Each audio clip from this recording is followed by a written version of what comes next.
Yep, you're at the Books and Music Review Show, and I'm showing you the Bear Studio. Yeah, that's what it looks like when I'm not using the green screen. And so, hold on a second, I'm going to do a little bit of adjustment in here. A little bit of adjustment. Now I've got it, okay. And we're going to welcome you to the Books and Music Review Show. We got something kind of interesting today. Well, don't we have something kind of interesting all the days?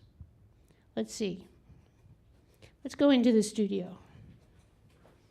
Oh, I forgot to bring the mic stand with me. Oh, I don't need this. Hold on. What I'll do is I'll just put this mic down and use the other one. We usually are on Saturdays on channel 34. And 12:30. Okay, tell me if those green buttons go. Raise your hand up in the air if the green buttons are going. They going? Okay. So, welcome to the Books and the Music Review Show. Do we have a green light out there? We do. Okay. So, I have to read you something. Yeah, Bare Bones Studio. This is the way I like it today. Bare Bones. I'd like to read something. I have a book. I don't know if it's going to be a book review. I'm going to read some things from the book. And I'd like to read something that I found. I'd like to read something that I found in, well, I'll tell you where I found it, probably online. You know what, I'll read that last. Yeah, I think that's better, well, middle or next to last. I have a book called 1,000 Hacks. There you go. I could bring it closer to the camera, but you can see that. 1,000 Hacks, I will bring it closer to the camera. Hold on.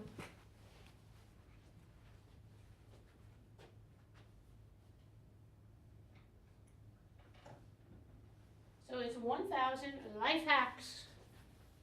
It's called 1,000 Life Hacks. And it's written by Dan Grabham. Oh, we got the produce through sign. That's too early for that. Let me go take that off. I forgot to take that out. That's too early. Technical difficulties. Let's put it on a single display.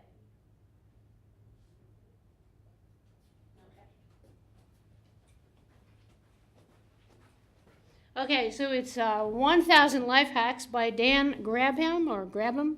Grabham! Well, I don't know. That's the guy's name. So I want to, life hacks in the definition of this particular kind of, when you think of hacks, usually you think of something different. Life hacks are things that make life easier. So if you have a life hack that you don't hear in this show or you haven't read in the book, tell us about it. Write to us about it. Let me know your life hack. So, my life hack. The first part of the book is by, there's a whole bunch of chapters, different chapters. So they have life hacks for work and tech. That's one. Then they have home and cleaning. They have do it yourself. They have fashion. No, I'm not big on fashion. But they have life hacks for fashion. Then they have food and fitness. We got on the F theme there. What about faith? I don't see that in here. I'll give you the life hacks for faith. It's not in the book here. Then there's travel and kids and parenting. And then there's an index and acknowledgments. And I'm going to read you the acknowledgement. Thank you to my wife Leela, her patience and support, as well as everyone at Quintet, both in and out of the house, for their help and guidance. And that's what the author is saying. Dan Grabham is a UK-based writer specializing in technology and lifestyle. He is currently the editor of a tech website. I can't say that name of the website, but you get the picture. He's interested in sports and technology and music, and I guess making life easier for himself and other people. So let's go to life hacks and see how we can make it easier. Which one should we do first? Travel, fitness, Food. Let's try food since a lot of people, I mean, if you're alive, most times you're eating some form of food. So we'll go to food is on page 144. Because I'm getting hungry. Food. It tells you how to dice an avocado. I'm not interested in that because I'm not eating avocados. And I've heard that we might have a shortage of avocados soon. I'm not going to miss that. Okay, next, how to keep a salad fresh. Put it in a bag, blow it up, and then seal it. I don't think so. I'm sorry, that's whack. That's not a hack. You don't want to blow on your food or on someone else's food. So it says, keep a salad fresh, put it in a bag, blow into it, and then seal it up. And then you could throw it in the trash, as far as I'm concerned. So, okay, so some of the hacks are whacks, but that's only my opinion. I don't know what your opinion is. Maybe you're comfortable with blowing on the bag, whatever. Okay, next. You want to drain spinach? Roll it up in a paper towel and shake. That's a little better. Shake it over the sink. Okay, life hack number 562. That's, there's 1,000 life hacks in here. 562. Need to drain spinach. Oh, I just did that one, right? 560, that was 561. 562 is, and I'm going to talk a little slower because I do tend to talk like a speeding train. Remember, you can always add vegetables to salads as accompaniments. And you don't have to stick to the rules. That's a good thing. You know what? When it comes, no wonder. I was getting a headache, and I'm like, why am I getting a headache? I'm wearing reading glasses and looking at the lights. I don't need reading glasses for that. Let's try this. Can I still read? Yes. That's way better. Okay, life hack of 563. Why? No, that's not working. It's good for the sun, but not for reading. It's the lights again. Again, the lights are bothering me. Again, I'm going to lower the lights. Hold up. I'm going to lower the lights because they're bothering me. Let's see, these. No, it's not those. It's not the ones behind me. That's the one, I think. I hope you guys can still see me because it's darker in here. That's good. That's a little bit better. This one's still bright, but I'm going to try to do it with that. Okay, that's much better. The light was shining on the glossy pages of this book. Why not match up vegetables to go with a meal on common cooking times? I don't even understand that life hack. I'm going to read it slow. Maybe you can explain it to me. Why not match up vegetables to go with a meal based on common cooking times? I guess now I understand it. Got to read it twice. Hey, I'm not a big food person. I like this one here, 564. If you're adept with chopsticks, try eating a salad with them rather than stabbing the vegetable with a fork. What about bananas? Bananas. If your bananas are close to being past their best, chop them into chunks without the skin. Place them on baking paper. I'm going to try this. And put them with custard for dessert or smoothies. I guess it's the time to make a banana split. When the bananas are going, go out and get that ice cream, make a banana split. Okay, dried beans and pulses are best. I don't know what a pulse is unless it has to do with medicine or the human body. Dried beans and pulse, P-U-L-S-E-S. What is a pulse? Wow, there's a word I don't know. Do you know what a pulse is? Email us and let us know what a pulse is. P-U-L-S-E-S. It says dried beans, and there's no picture of this. Dried beans and pulses are best, but sometimes you'll need to use kidney beans or similar from a can. Make sure you wash them first to remove excess salt. Yes, speaking of salt and sugar, they go together like spices. So I have been complaining to myself for like 2 or 3 years that The watermelons are not sweet. Years ago, we had watermelons, big old watermelons with black seeds, and they were so delicious and so red and so juicy and so sweet. I'm spoiled. That's what I grew up on, that kind of watermelon. Now you go get a watermelon, it's like, it's not even sweet. At least not by my standards. See, years ago when you get that big watermelon, it was like eating a cup of sugar. I don't know, now maybe the health freaks are out there going like, too much sugar for the watermelon, let's grow it this way. So I got to brainstorm because my brain thinks slowly when it comes to these things. If the watermelon's not sweet, don't bring it back to the store. Don't just throw it away. Cut it into small chunks and then sprinkle sugar on top. I know, I said sprinkle sugar on top of the watermelon. Then you have the most juiciest sweet watermelon. Okay, I did one thing. Joan, and I know Joan doesn't mind me mentioning her name because this was her helpful hint, and it had to do with watermelon and salt. She had said something about that if the watermelon's not sweet, put salt on it. And I'm like, yeah, that's not going to work. That's what I was thinking. How is salt going to make watermelon sweeter? She said that people have done it. Thank you, Joan. That was an excellent hint. No joke. I tried it. I had this watermelon that was not too sweet, not to my standards. And I just cut some and I threw some salt on it. Just sprinkled lightly the salt. To my great surprise and shock, I don't know how that happened, but it made the watermelon sweeter. I'm not kidding. You put the salt on the watermelon and it made it sweeter. But I have a hack to that hack because I discovered something. If you're going to do that, cut the watermelon chunks out, put it in a dish, separate the watermelon juice from the watermelon first. Don't just put the salt on top of the watermelon. If you just put the salt on top of the watermelon juice, which you are going to drink because it's so great, is like salty watermelon juice. But if you cut the chunks out first and put them in a dish, then put your salt on top of the watermelon and have the juice separate, the juice is still a little bit sweet, and actually you could put a drop of sugar in the watermelon juice.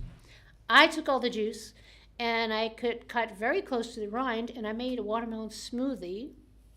So for the smoothie I used watermelon, I used a little cap of real lemon juice. It comes in the bottle, I forget the name of it. Thank you. It's excellent. So a little cap of lemon juice, a bunch of watermelon. I did put about a cup or two of filtered water in there. And what else did I use? I can't remember what else I put in there. But throw in anything sweet or any kind of, I was going to say vegetables. Yeah, you can throw in carrots. I've done it before with the watermelon and the carrots and everything. And put it in the blender and press smoothie. Yes, you have a watermelon smoothie. I'm off the track. I went off the book. Okay, so that's it. You mentioned watermelon and that's the end of it. I love watermelon. Okay, next hack. Well, this is kind of interesting. No, I'm not going to mention that one. Write in if you want to hear that one. More food hacks. Clean any type of grinder but with a spoonful of rice inside, grinding it until it's a powder, then tapping it all out. That's kind of pretty cool. What kind of grinder do you use for food? I guess like those machine grinders or whatever. It's claiming that you can clean it with rice. I've heard that you can clean other things like the hand grinders with bread, a piece of bread, stale bread or whatever. Some even with a potato. That's not in the book. Okay, next food hack. 5 great ways to eat better at work. Well, you guys who work here for the studio. I know you guys are they like the food. Sorry, I haven't brought any, but I can give you hacks, food hacks. For a healthier breakfast at your desk, create a jar or container of healthy stuff, including a basic granola, if you like granola. I don't. Adding fruits and berries on top. Hack number 577, don't over-snack at your desk. It's hard, but take healthy snacks into work to compensate. Try and stick to regular meals, and especially don't skip breakfast. On that, healthy snack. Healthy snack that doesn't open. It's a lollipop. Oh, I didn't drink water.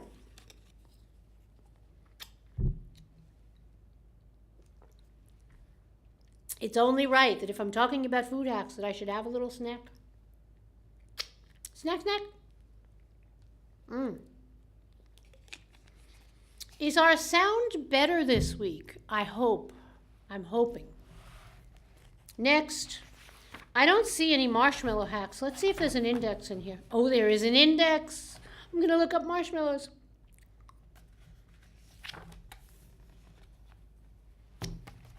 Okay, in the life hack book, we got the M theme going, but there's Max, magnetic strip, makeup, organizing, spillages, storage, masking tape, mattresses, cleaning, and meat. Mattresses, cleaning mattresses. We got a hack for that. Medical information. I'm going to look that one up. Melatonin, microwaves, mouthwash, muffins, and mushrooms. What kind of a hack could you have with mushrooms? I don't know. I'm going to start with that one. 162. I don't know if that's the page or the number of the hack. I'll look. Oh, it must be the page. Page 162 for a mushroom hack. Oh, by the way, there is a show on TV called Hack Your Life or something like that. 162. I like the show. I think it's kind of really cool. And like they say, some hacks are whacks. They're not hacks, but they call it Hack Your Life. Okay. 162 mushrooms. I went to 161.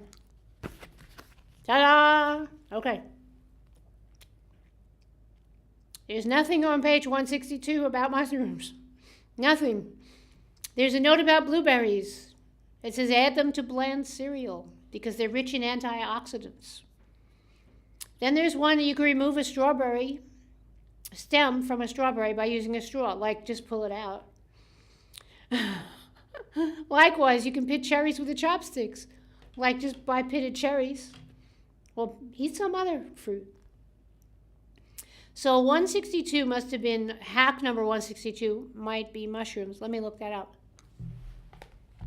There's not a thing about mushrooms on that.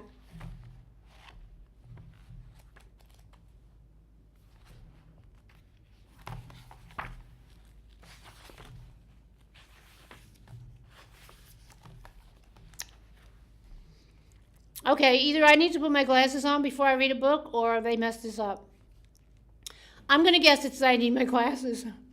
Because hack number 162, which I think should be mushrooms, it says, if you're a professional and you don't have a LinkedIn profile, you should. It ranks well in Google for your name, providing you're not John Smith, and is a good way of making yourself a legitimate professional. Look at that. So the hack book is trying to say that if you join LinkedIn, that makes you a legitimate professional. I tend to disagree with that, but it's a nice site. I think it's nicer than the Facebook. I didn't say the word. Okay. Oh, speaking of Facebook, I found something that I was not very happy with. Because, you know, there's been a lot on TV about Facebook and Facebook. I call it Fakebook. About privacy and all. And somehow I always just like fiddle and click and fiddle in their privacy settings and everything to see what else is new, to see what they've changed. And they do, trust me, they change it all the time. So I just found a spot on Facebook where they literally track every single thing you do. And they have this whole page there that's like you clicked on this site and that site and that site. And I'm looking at the sites and I'm like, no, I didn't click on that. So like they're just like, maybe you click on someone's page who has that on the site. I have no clue. But I'm telling you, Facebook's privacy, there is none, zero, zip, nine. Forget it. So when you post on Facebook, as of today, and don't say I didn't tell you, pretend like you're just going to put it on the front page of the newspaper and then adjust what you'd like to say, considering that the whole world is going to see it. What can I tell you? Okay. So what you can do is you can go to Facebook and change the language of your Facebook. Yeah, somewhere in there you can click and change your Facebook to another language. You can change it to Spanish or Kurdish or some other kind of language, or Dutch or German, or you can do that. Change your language. And then, I'm not going to say that. Okay. I'm going to go back and find the mushrooms. I'm going to look that up again and see where I made the mistake. If you like mushrooms, wait, stay tuned. Mushrooms.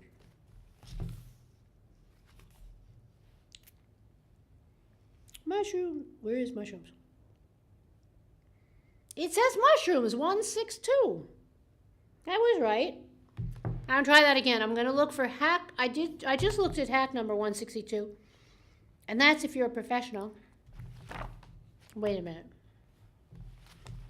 I'm going to go back to look at page 162.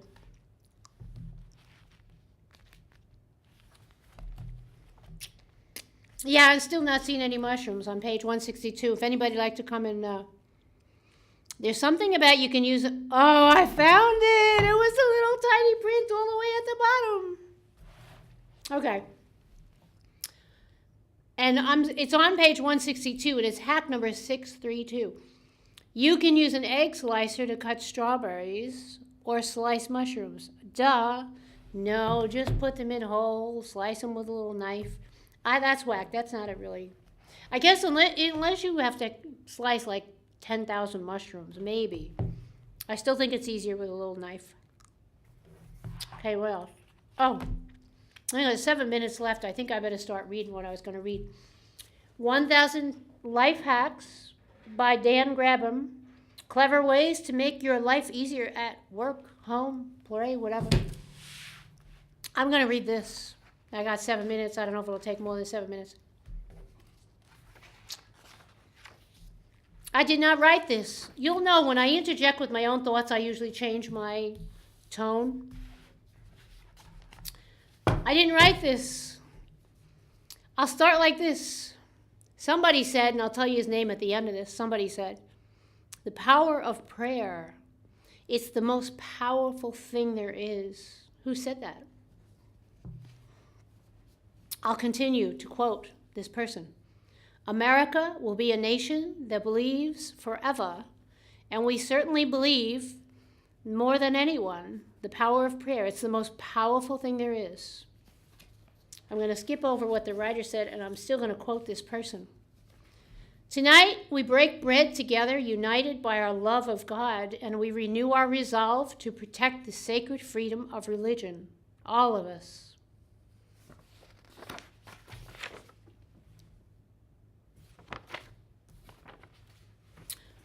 Okay. I'm going to give you a clue now. In a proclamation on the National Day of Prayer in 2019, our president stated, the United States' steadfast commitment to upholding religious freedom has ensured that people of different faiths, get that word, different, everybody, all religions, I stuck that in there, people of different faiths can pray together and live in peace.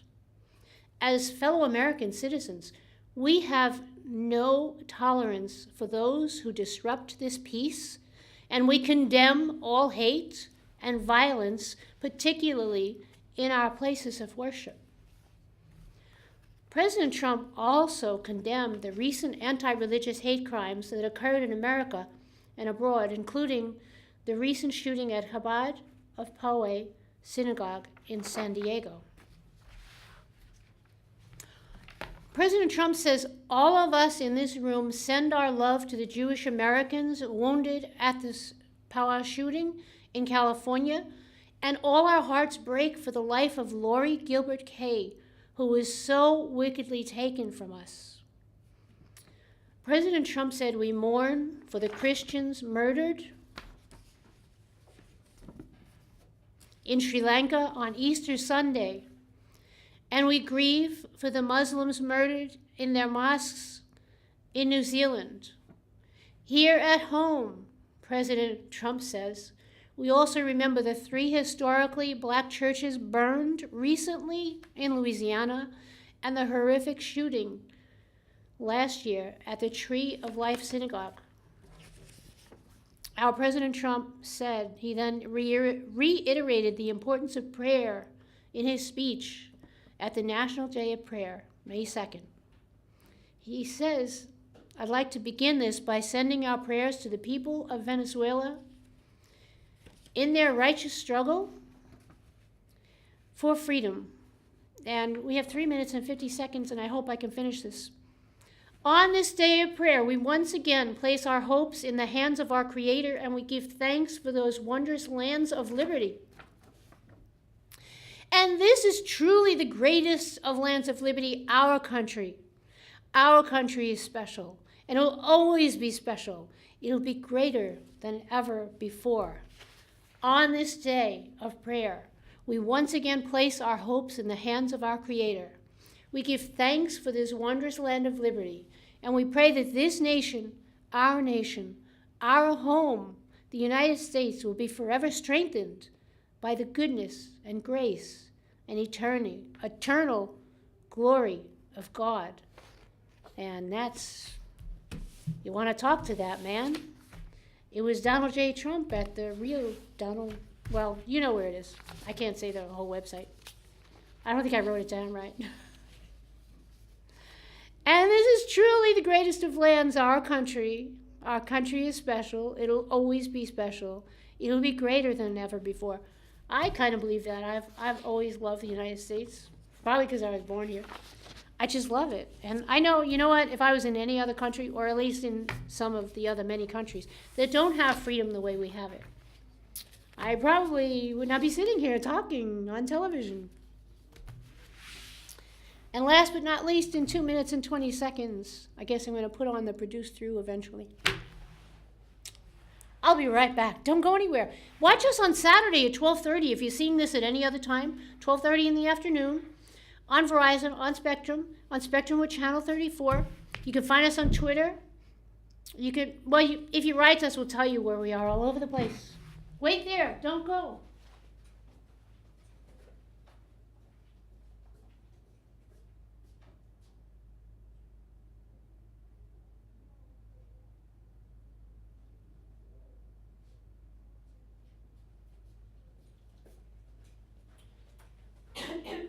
Excuse me. And my favorite little book that I've had for years. Oh, I should go over here. Oh, years, I'm away from the mic. Let's go this way. How's that? Can you see me now? Can you see me now? It's like Verizon. Can you hear me now? Good stuff. I can open up to any page in Good Stuff and read something fabulous. I've had this book for like, I don't know, decades probably. Pride is tasteless, colorless, and sizeless, yet is the hardest thing to swallow. August Black. Oh, that reading, that was from the Epoch Times, the quote of the National Prayer Day, that was from the Epoch Times. And the author of the part that I didn't read, she wrote, in attendance at the dinner were representatives from various faiths, Christians, Muslims, Jews, Sikhs, and Hindus. The author was Janita Khan. 43 seconds, let's go. And one thing I want to say, thank you for that reminder. I have this thing here. What? Do you know what this is? I gotta go over here. What is this? No, it's not a hat. If you know what it is, write to us and tell us what this is. Oh my God. Write to us, and it could be a hat. There's a dunce hat. I'm gonna hold it to the camera. See, it's like, it looks like a strainer, but it's like a slanted strainer. 8 seconds. Gotta go. Thank you for watching the show.